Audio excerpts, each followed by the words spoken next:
அனைத்து நண்பர்களுக்கும் வணக்கம். இது திரை ரசனை சேனல்.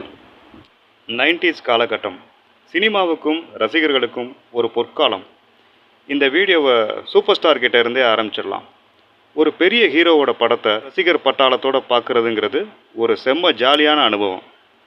அந்த மாதிரி படங்களில் ரசிகர்களோட முதல் கரவொலி அந்த ஹீரோவோட முகத்தை காட்டும்போது இருக்கும். அதுக்கும் முன்னாடினா அந்த ஹீரோ பெயர் போடும்போது அந்த விதத்தில் 1992 வெளிவந்த அண்ணாமலைங்கிற படத்தில் ரஜினி சாருக்கான அந்த சூப்பர் ஸ்டார்ங்கிற அந்த டைட்டில் கார்டு, அந்த பிஜிஎம் ரஜினி சாருக்காகவும் அவரோட ரசிகர்களுக்காகவும் தேவா சார் பண்ண தரமான சம்பவம்னு தான் சொல்லணும். இன்றைக்கி ரஜினி சாரை வச்சு ஒரு படம் பண்ணணும்னு நினைக்கிற டேரக்டர்ஸ் கூட அதை விரும்புகிறாங்க. புது மியூசிக் டைரக்டர்ஸும் அதை மதிக்கிறாங்க. அப்படிப்பட்ட 90s காலத்தில் வந்த ரஜினி சாரோட ஐகானிக் மூவி அண்ணாமலை படத்தை தொடர்ந்து பாட்ஷா அப்படிங்கிற ஒரு ஐகானிக் மூவி வந்தது. ஸ்டைலிஷாக மாஸாக ஒரு டான் படம் அப்படின்னா பாட்ஷா படத்தை தாண்டி வேறு எந்த படத்தை சொல்ல முடியும்? இதே 90s வந்த கமல் சாரோட படம் குணா.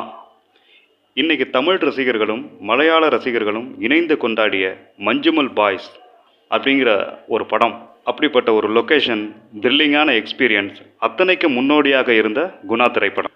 அடுத்ததாக ப்ராஸ்தட்டிக் மேக்கப், அந்த கலையின் உச்சம்னு தான் சொல்லணும். இந்தியன்லையும் அபய் சண்முகிலையும் நம்ம பார்த்தது. 90s முன்னாடியே கமல் சார் ஒப்பனை விஷயங்களில் அவர் ஏற்று நடித்திருந்தாலும் இந்தியனும் அபய் சண்முகியும் வேறு லெவல்னு தான் சொல்லணும். அப்படி ஒரு ஒப்பனையை இந்தியனில் கமல் சார், அவர் மட்டும் இல்லை சுகன்யா மேடமும் அதை ஏற்று நடித்தது கலைக்கான அர்ப்பணிப்புன்னு தான் சொல்லணும். அபய் சண்முகி படத்தில் அப்படி ஒரு ஒப்பனையை கமல் சார் ஏற்று நடித்ததோடு மட்டும் இல்லாமல் ஒரு பெண்மணியின் குரலில் ருக்கு ருக்கு என்ற பாடலை பாடியது, அது என்னன்னு சொல்கிறது? அதாவது அந்த விஷயங்கள்லாம் தெரிஞ்ச 90 கிட்ஸே இன்றைக்கும் கேட்கும்போது உண்மையிலே இது கமல் சார் தான் பாடினாரா அப்படின்னு நம்ம ஆச்சரியப்பட்டு கேட்குற அளவுக்கு இருக்கும். ஒரு பெர்ஃபெக்டான ஒரு சீனியர் ஃபீமேல் கிளாசிக்கல் சிங்கர் பாடினா எப்படி இருக்குமோ அப்படி பாடியிருப்பார் அந்த ருக்கு ருக்குங்கிற பாட்டை. புரட்சி கலைஞரோட 100வது படம், மிகப்பெரிய வெற்றி படம் கேப்டன் பிரபாகரன்.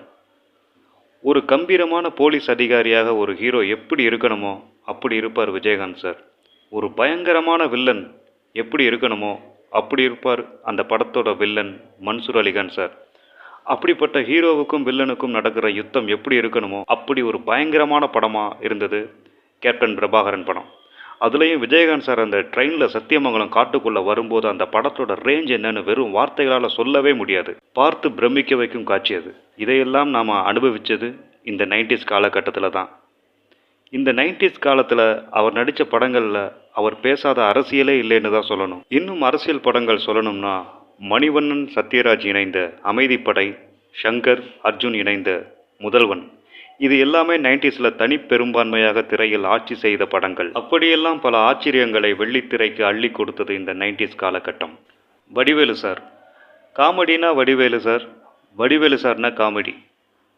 அவர் 90s முன்னாடியே தமிழ் சினிமாவுக்கு வந்திருந்தாலும் 90s அப்புறமும் காமெடிகளில் பல கெட்டப்புகள் போட்டு பல விதமான காமெடிகள் செஞ்சு சாதனைகள் படைச்சிருந்தாலும் 90களிலும் பல காமெடிகள் பண்ணியிருந்தாலும் அந்த 90s காலகட்டத்தில் அதை தாண்டி அவர் பண்ண ஒரு விஷயம் பெர்ஃபெக்டான சிங்கர்னு பெயர் எடுத்தது தான். அவர் பாடின பாட்டுகளில் காலம் மாறி போச்சு படத்தில் பாடி பொட்டப்புள்ள வெளியே பாடலாகட்டும், பாரதி கண்ணம்மா படத்தில் ரயிலு ரயிலு பாடலாகட்டும், எல்லாமே என் ராசாதான் படத்தில் எட்டனா இருந்தா பாடலாகட்டும், சங்கீத காற்றாகவும் சந்தோஷ காற்றாகவும் கலந்து நம்மை பரவசப்படுத்தியது இந்த வைகை புயல். வைகை புயலுக்கு அப்புறம் அடுத்ததாக வந்த ஒரு இசை புயல் ஏஆர் ரஹ்மான் சார். அவரும் 90s முன்னாடியே சின்ன வயசுலே இந்த இசைத்துறைக்கு வந்தாலும் ஒரு மியூசிக் டைரக்டராக, அதுவும் முதல் படத்திலே ஒரு பெரிய மியூசிக் டைரக்டராக நம்ம எல்லாம் ஆச்சரியப்படுத்தியது இந்த 90s தான். ஒவ்வொரு விதமான இசையும் அந்தந்த காலகட்டத்தை ஞாபகப்படுத்தும்.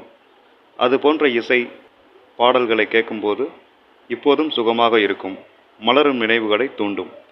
ஆனால் ரஹ்மான் சார் மியூசிக், அவரோட இசை 20ஆம் நூற்றாண்டில் ஆரம்பித்த இந்த இசை 21ஆம் நூற்றாண்டையும் தாண்டும். அவர் இசையமைச்ச பாடல் வரிகள் விண்மீன்களை தாண்டி வாழும் காதல் என்பது போல அவரின் இசை. சிம்பிளாக சொல்லணும்னா ஏஆர் ரஹ்மான் சாரோட மியூசிக் இஸ் டைம்லெஸ் மியூசிக். இந்தியாவோட ஸ்பீல்பர்க்னு 90 கிட்ஸ் கொண்டாடுற டைரக்டர் சங்கரோட முதல் படம் ஜென்டில்மேன். எத்தனை உலக அழகிகள் வந்தாலும் அத்தனை அழகிகளும் பொறாமைப்படும் பேரழகி ஐஸ்வர்யா ராய் முதல் படம் இருவர். இந்தி மொழி படத்திலேயே அறிமுகமானாலும் தமிழ் தேவதையாகவும் ஐஸ்வர்யா ராய் எனும் அழகிக்கு இணையான ஒரு அழகியாக, அசாத்திய திறமை கொண்ட நடன மங்கையாகவும், ஹோம்லி கேரக்டர் ஆனாலும் கிளாமர் கேரக்டர் ஆனாலும் அத்தனை அம்சங்களையும் அழகாக வெளிப்படுத்திய அற்புதமான நடிகை சிம்ரன் அறிமுகமான ஒன்ஸ் மோர் விஐபி. இந்த படங்கள் எல்லாமே 90 கிட்ஸ் காலத்தை அலங்கரித்ததுன்னே சொல்லலாம். தமிழ் சினிமாவின் இரு துருவங்கள்னு எடுத்துக்கிட்டோம்னா 90ஸுக்கு முன்னாடி வந்த இரு துருவங்கள்னு சொல்லப்படுற அத்தனை பேரும் மேதைகள் தான். இன்னைக்கு இளைய தலைமுறை கொண்டாடுற இரு துருவங்கள் உருவான காலம் இந்த 90ஸ். விஜய், அஜித்.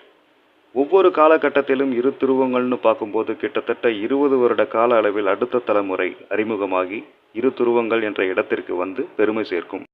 ஆனால் 90களில் வந்த விஜய், அஜித் 30 வருடங்களுக்கு மேல் ஆகிவிட்டது. அடுத்த தலைமுறை என்று சிலர் அறிமுகமானார்கள். ஆனால் இரு துருவங்கள் எனும் இலக்கை அடைய அவர்கள் இன்னும் நிறைய போராட வேண்டியது இருக்கிறது போல. விஜய், அஜித் இருவருக்கு பிறகு எவரும் வர முடியாது என்றெல்லாம் சொல்ல முடியாது. வந்தா இன்னும் நல்லா இருக்கும். ஏன்னா இனி வரும் காலம் இளைஞரின் காலம். இன்று வந்த தலைமுறைக்கு வாழ்த்து சொல்லி வாழ்கவே. நன்றி, வணக்கம்.